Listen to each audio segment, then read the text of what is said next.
The Saints have a quarterback, ladies and gentlemen.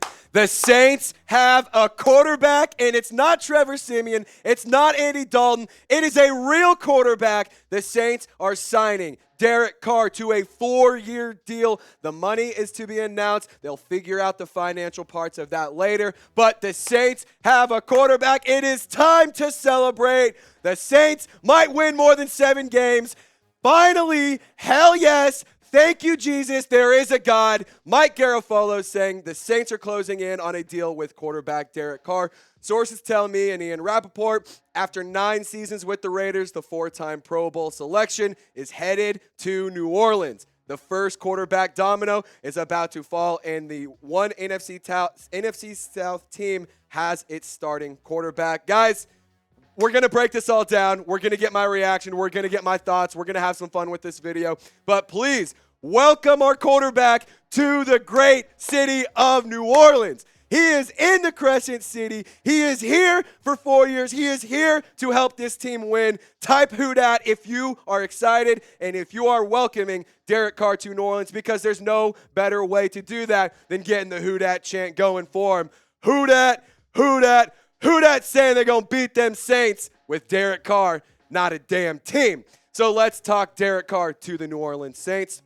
He had quarterback interest with the Jets and the Panthers, obviously. There is familiarity with Dennis Allen, being that he was the head coach who drafted Derek Carr and then was his head coach for about 4 games, gave him his first career start in the NFL. So this is a very familiar situation for Carr, and he will have a good supporting cast around him that he never had with the Las Vegas Raiders. We're going to get into that supporting cast shortly, but this means there is a clear and easy path to the playoffs for the Saints, who have not been in 2 years. So taking a look at his last 4 years in stats, 2022, 60% completion rate, only played in 15 games because he was benched those last 2 for Jarrett Stidham, with the anticipation of the Saints or of the Raiders trying to trade him.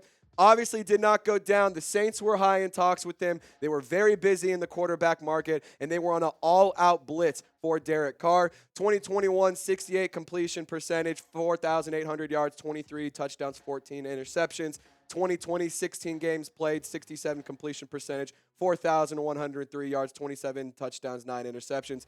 2019, 70% completion percentage, 4,054 yards, 21 touchdowns, 8 interceptions. Hopefully we can get numbers similar to those 2019 and the 2021 numbers. But guys, this is why you subscribe, and I cannot emphasize this enough. The second this tweet from Garofalo came in, my guy, producer Jack Lauderay, and I were in the studio, in the kitchen, getting this thing going, because we want to deliver Saints news, Saints rumors as soon as they come out. So please subscribe and make sure you turn on your notifications. That way you never miss a video, and you will be the first person to get notified when we post our content or go live. We're going to go live later to break this down. Turn on your notice so that way you can join us. All right, Derek Carr, he spoke on Dennis Allen recently. This is an old quote, but I think it just shows part of the reason why Derek Carr felt comfortable enough to come to the Saints. He said, DA and I have a great relationship, still to this day, and I still talk to him and things like that. Obviously not this week and all those things, but we've always kept in contact. We've always been close. I love him. I loved having him. Again, this was an old quote from a few weeks back, but I'm just so excited to see Derek Carr in New Orleans. And more importantly, I'm so excited that the Saints have a path and have a plan at the quarterback position. And we were talking about the weapons and the team that he has around him and the better supporting cast. Let's take a look at that supporting cast now. So the wide receiver depth chart is as follows currently. This is how it stands right this second. Michael Thomas is on the roster. There has been buzz. If the Saints get a clear path at quarterback, they bring in a strong name, a strong quarterback like a Derek Carr, there was buzz the Saints could potentially keep Michael Thomas. I don't know if it's a smart move. He's a baller, but he is expensive, and I want production, and I want him on the field. If he can play and he can suit up and produce like he has in previous years when we've actually seen him take the field, I'm okay with keeping Michael Thomas around for another year. Money doesn't really exist in the NFL, and we've proven that time and time again. Chris Olave, the stud out of Oklahoma State, the rookie Buckeye lit it up this year. Absolute domination, and he is going to be the future of this offense. Marquez Callaway, Jarvis Landry, approaching free agency, but another name that I really like on this, Rashid, the need for speed, Shaheed. He's a beast. He's a dog. I love this wide receiver depth chart. And the Saints, it is no mystery. They are going to be active in trying to build up this depth chart to get a contested catch guy and somebody who can go and evaluate these players, or not evaluate, but they can go get somebody who can further develop and make this roster better and give him more weapons. And not to mention, you have Juwan Johnson. You have Alvin Kamara, who obviously is facing suspension. It could be anywhere from 4 to 6, maybe even more games. But when you get Kamara back, you have him in the chamber ready to roll. You also have Taysom Hill, who's just an absolute gamer, an absolute game changer. And then on top of that, you have an offensive line that has been invested in more than almost any offensive line in the NFL, because they have put 4 first-round picks into this offensive line depth chart and a second-round pick.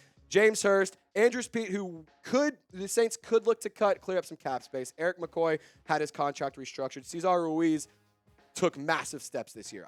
We can all look back on the offseason from a year ago and say we didn't like what we were seeing from Cesar Ruiz. This past year, stepped it up, really showed a lot of good things, and really it showed a lot of improvement. Ryan Ramczyk, one of the better right tackles in the NFL. I really love what he can do, and I think that this offensive line can protect Derek Carr very, very well. And not to mention, there has been players like Demario Davis and Drew Brees who were recruiting Derek Carr to the Saints during free agency, during his trade talks, and all of that. But guys, I want to get your gauge. This show is not about me. It's about the Who Dat Nation. What is your one-word reaction to signing Derek Carr? Mine is finally, or great, or thank you. Like, any of those will suffice on my end. I can't limit it to one word. If you can't either, I don't blame you, but give me your one-word reaction. And while you're down there, it's almost St. Patrick's Day.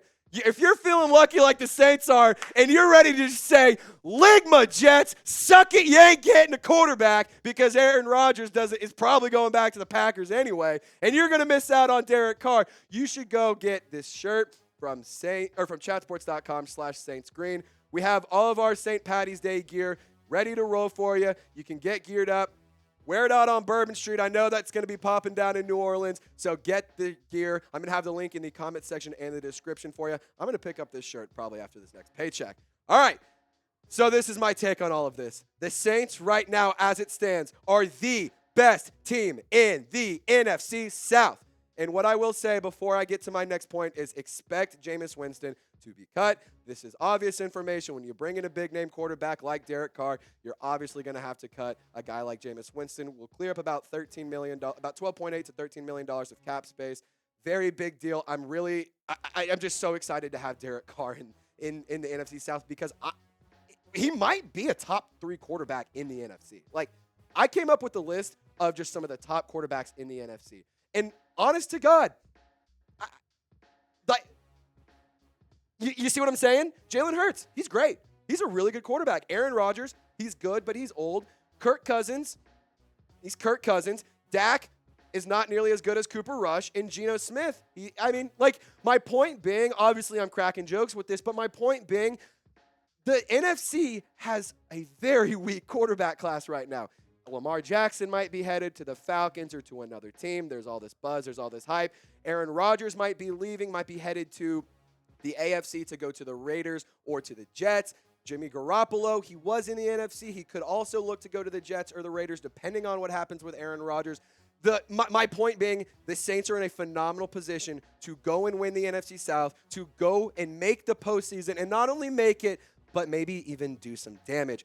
But again, Who Dat Nation, please share your thoughts. You tell me, are you happy with the Saints signing Derek Carr? Type M for mad, type H for happy. I'm spamming my H's in the chat, because despite whether or not you like Derek Carr as your quarterback, I think that you need to recognize he is the best option that the Saints currently have. You can still go draft a guy in the 2nd, 3rd, 4th round. I think that a quarterback like Hendon Hooker still makes somewhat sense. I'm going to get into more thoughts on this later. Be sure to subscribe because we are going live this afternoon. I promise you, we do not have a time yet because we got to get some work done first. But we will be live this afternoon. I'm going to be breaking it down, reacting, get a mailbag or something out of it, and we're just going to party and celebrate the Saints that finally have a quarterback. Who Dat Nation, y'all stay golden. We'll catch you this afternoon. Peace.